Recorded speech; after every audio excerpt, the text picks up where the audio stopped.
And if grasping is permanent, samsara is permanent. And if samsara is permanent, then nirvana is impossible. But the philosopher who is positing inherently existent bondage is doing so in order to defend a Buddhist perspective on cyclic existence and nirvana. This is precisely the motivation for the reification, the worry that samsara and nirvana are, if not inherently existent, non-existent. So this conclusion is inadmissible for such an opponent. 5. All compounded phenomena are arising and ceasing things, not bound, not released. For this reason a sentient being is not bound, not released. Neither bondage nor release can be seen as inherently existent, nor as inherent properties of sentient beings.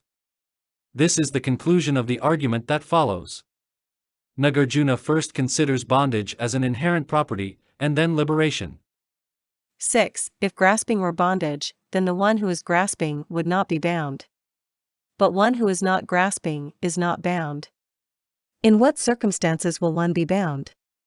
If grasping is identified with the property of bondage, then the continuity of bondage across transmigration is inexplicable. The problem is that grasping is not only the cause, but is also the effect of bondage. Delusion by which we are bound, from a Buddhist perspective, leads us to grasp at things. That grasping perpetuates delusion and bondage. To the extent that we grasp onto external phenomena or onto the self as inherently existent, we are bound to the delusions that constitute and ground samsara. To the extent that we are bound in delusion, we continue to grasp. The bondage is hence not only conditioned by, but overarches, particular instances of grasping. But we don't want to infer from the fact that grasping and bondage are not identical that the relinquishing of all grasping would not free one. The task is then to figure out the nature of bondage, which must be conceived as relational. 7. If prior to binding there is a bound one, there would be bondage, but there isn't. The rest has been explained by the gone, the not gone, and the goer.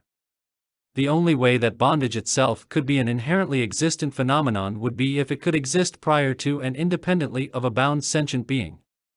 But then the case would be strictly analogous to motion, as well as to several other analysands we have considered so far. That is, just as there is no motion apart from the mover, there is no bondage apart from the bound. The argument can be applied in a strictly parallel way. 8. Whoever is bound is not released. Whoever is not bound does not get released. If a bound one were being released, bondage and release would occur simultaneously. Nagarjuna then recalls another argument from Chapter 2, the argument against the possibility of the beginning of motion. There, Nagarjuna argued that motion could not begin in a stationary object since it is not moving, nor in a moving object since it is already in motion. And there can be no moment when a thing is both moving and stationary, nor any moment when an entity is neither. Similarly, nirvana cannot arise in one in samsara, nor in one already in nirvana. One cannot be simultaneously in samsara and nirvana. Nor is there any third option. 9. I, without grasping, will pass beyond sorrow, and I will attain nirvana, one says. Whoever grasps like this has a great grasping. There is a stylistic feature in this verse that deserves note. The pronoun, I, dag, is uncharacteristically fronted in the sentence and is emphasized with the focus particle, and I. Nagarjuna is hence drawing attention to the fact that the individual in whose mouth this verse is put is grasping to his own identity as an agent and as a continuing subject both through samsara and into nirvana. This grasping onto self, he suggests, precludes the nirvana the speaker craves. But Nagarjuna presents another argument as well. It is also possible to grasp after nirvana, to reify it as a state and to crave it as a phenomenon inherently different from samsara and as highly desirable since it is indeed characterized as liberation from suffering. But this grasping onto the end of grasping is itself a grasping and so precludes the attainment of nirvana. Nirvana requires, according to Nagarjuna, a complete cessation of grasping, including that onto nirvana itself. While that might seem paradoxical, it is not. To grasp onto something in this sense requires, inter alia, that one reify it. By refusing to reify liberation, in virtue of seeing it as the correlative of bondage, which itself is not inherently existent, it is possible to pursue the path to liberation without creating at the same time a huge obstacle on that path, the root delusion with regard to nirvana itself. Possible, that is, but perhaps not that easy.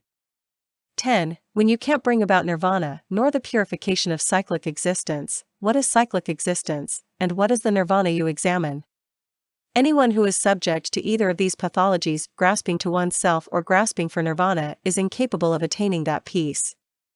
So, Nagarjuna urges, in order to make such progress possible, one should re-examine one's conception of the nature of phenomena in cyclic existence, both oneself and external phenomena, and nirvana itself. By coming to see their ultimate emptiness, he suggests, one can relinquish that grasping and attain that liberation.